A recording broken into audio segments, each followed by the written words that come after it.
SSC GD का मैं आज दूसरा वीडियो आप लोग के लिए लेकर आया हूँ और ये आपका इम्पोर्टेंट वीडियो होगा, तो चलिए इस वीडियो को देखिए आप लोग, और जैसा होगा उस वीडियो बताइए किस तरह आपको कैसा लगा। जीडीपी, जीएनपी और जीडीपी के बीच एकमात्र अंतर यह है कि जीडीपी में डैश डैश डैश आय शामिल नहीं है। घरेलू उत्पाद, विदेश में इस्पात उत्पाद, माध्यमिक क्षेत्र।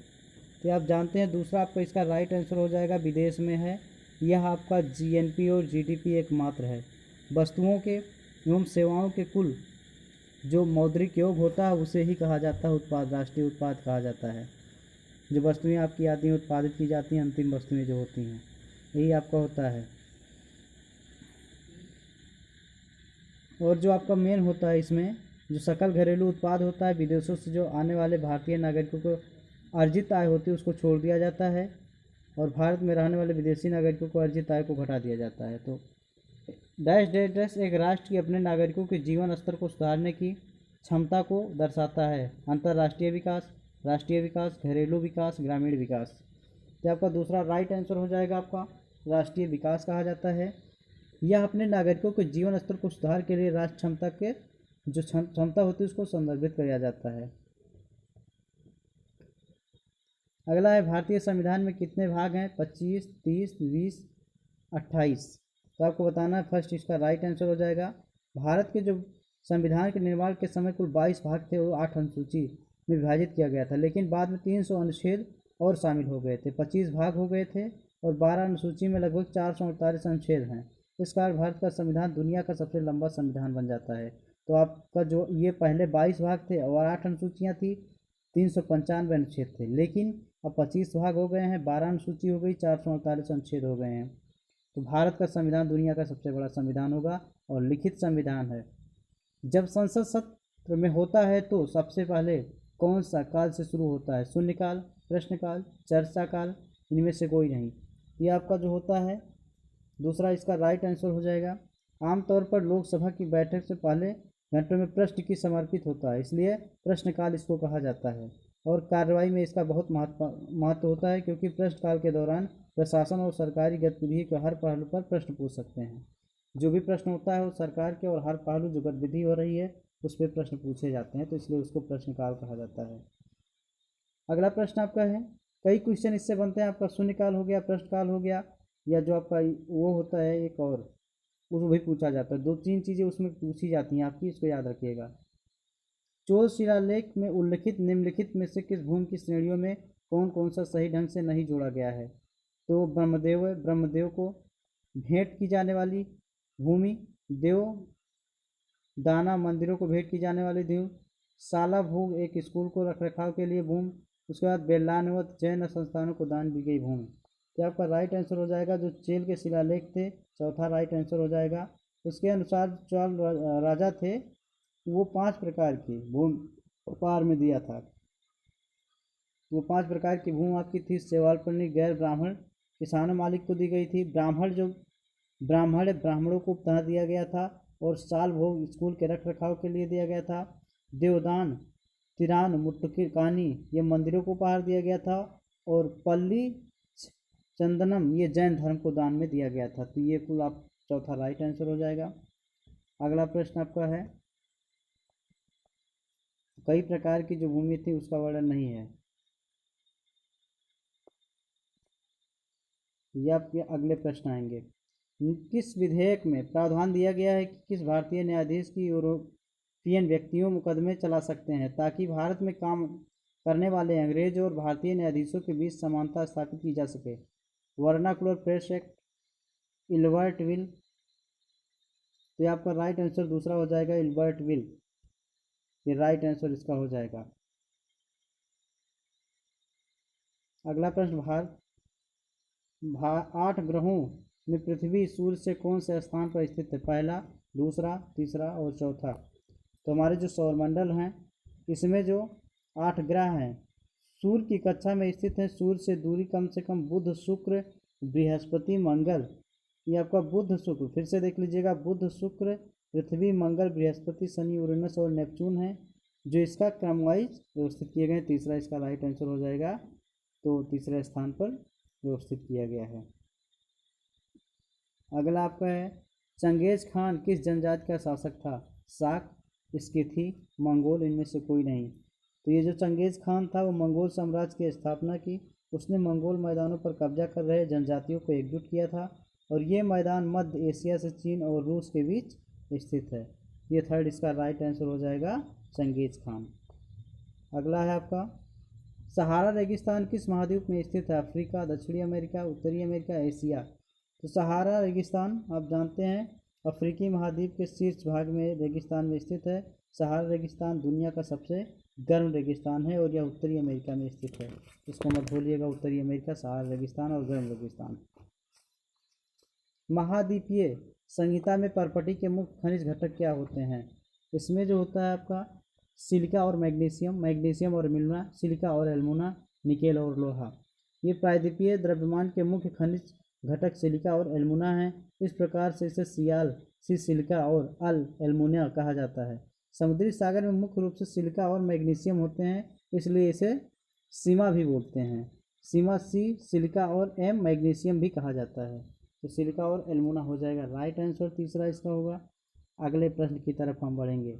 विटामिन बी की कमी से डैश डैश होता है? बेरी बेरी, रतौधी, पेलाग्रा, सिरोसिस। तो आपका राइट आंसर हो जाएगा विटामिन बी। एक बेरी बेरी एक बीमारी है जो आपका बेरी बेरी रोग होता है। यह विटामिन B1 की कमी के कारण होती है, जिसे थायमीन भी की कमी भी कहा जाता है। बेरी बेरी का मुख्य कारण थायमीन में के आकार में कमी होती है। बेरी बेरी रोकने के लिए एक स्वच्छ संतुलित भोजन करना चाहिए, जिससे थियोमिन में वृद्धि खाद्य पदार्थ में शामिल हो जाए। ये आपका कुछ ऐसी बीमारियां हैं जिसके लिए आपको पौष्टिक भोजन करने की आवश्यकता है। अगला प्रश्न, निम्नलिखित में से किसमें रक्त नहीं होता है परंतु वह सांस लेता है? चूहा, हाइड्रा, सांप, मछली।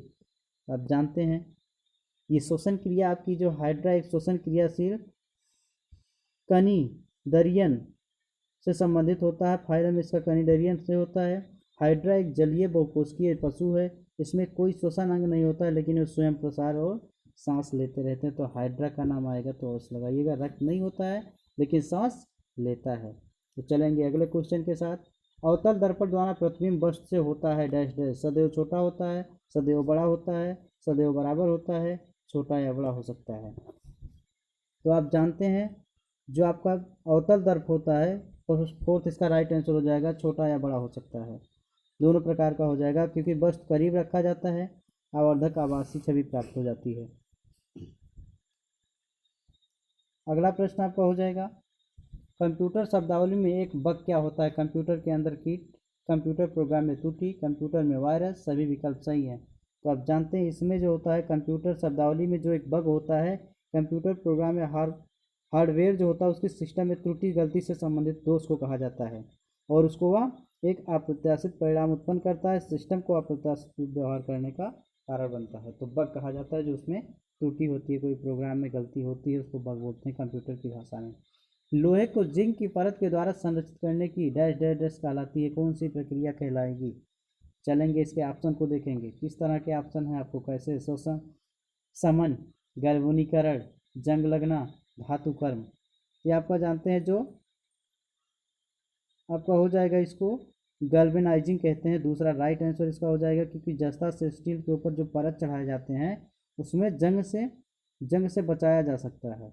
और ये गर्म घोल में जब स्टील को डुबोया जाता है तो सतह मिश्र धातु की एक मोटी मजबूत परत जम जाती है और वायुमंडलीय परिस्थितियों के संपर्क में रहने के कारण जो होता है संरक्षण प्रदान करती है।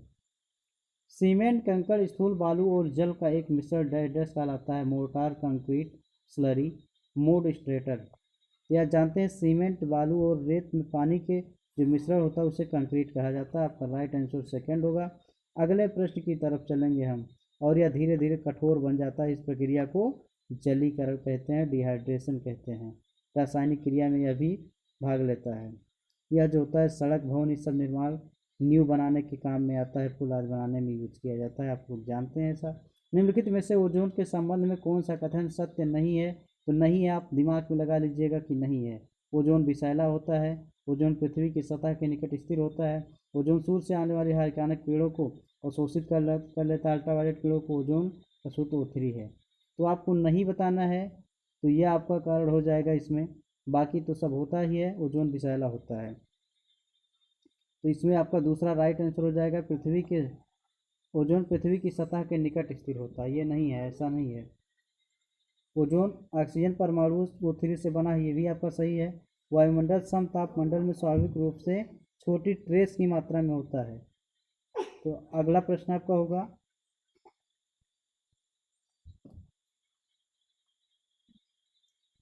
निम्नलिखित में से कौन सा वेब पोर्टल घरेलू कोयले के उपयोग में लचीलेपन की सुविधा के लिए ग्रीन एनर्जी कॉरिडोर, पोसोको, कोयला मित्र, सूर्य मित्रा?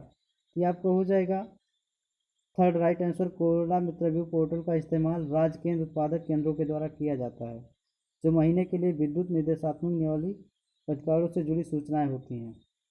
अगला प्रश्न आपका हो जाएगा, रक्त समूहों की खोज किसने की थी? आप जानते हैं कार्ल लैंडस्टीनर, जोसेफ मोर्नियर, विलियम केली और विलियम स्टर्जन। तो आप जानते हैं जो रक्त समूह की खोज कार्ल लैंडस्टीनर ने की थी और इसको 4 भागों में डिवाइड भी किया गया था संक्रमण को देखते हुए। रक्त संक्रमण को सुरक्षित रूप से बाहर जाने का मार्ग प्रशस्त किया गया था। उन्हें 1930 में फिजियोलॉजी या मेडिसिन में नोबेल पुरस्कार से सम्मानित किया गया था। 1901 में उन्होंने मानव एवियो रक्त समूह प्रणाली की खोज प्रकाशित की थी, जो AB और O होता है, 4 प्रकार का आपका होता है। सर्वग्राही AB और दोनों जो होता है वो होता है। मनप्रीत सिंह किस खेल से जुड़े हैं? Hockey, shooting, cricket, tennis? तो आपको बताना है, मनप्रीत सिंह आपके फर्स्ट हॉकी से जुड़े हुए हैं, भारतीय हॉकी खिलाड़ी हैं और इन्होंने हाफ मैदान पर हाफ मैन स्थान से खेलते हैं। 2012 में जो ग्रीष्म ओलंपिक हुई थी उसमें ये प्रतिनिधित्व किए थे भारत का। 2014 में एशिया के junior player of the year का खिताब भी इनको मिला हुआ है।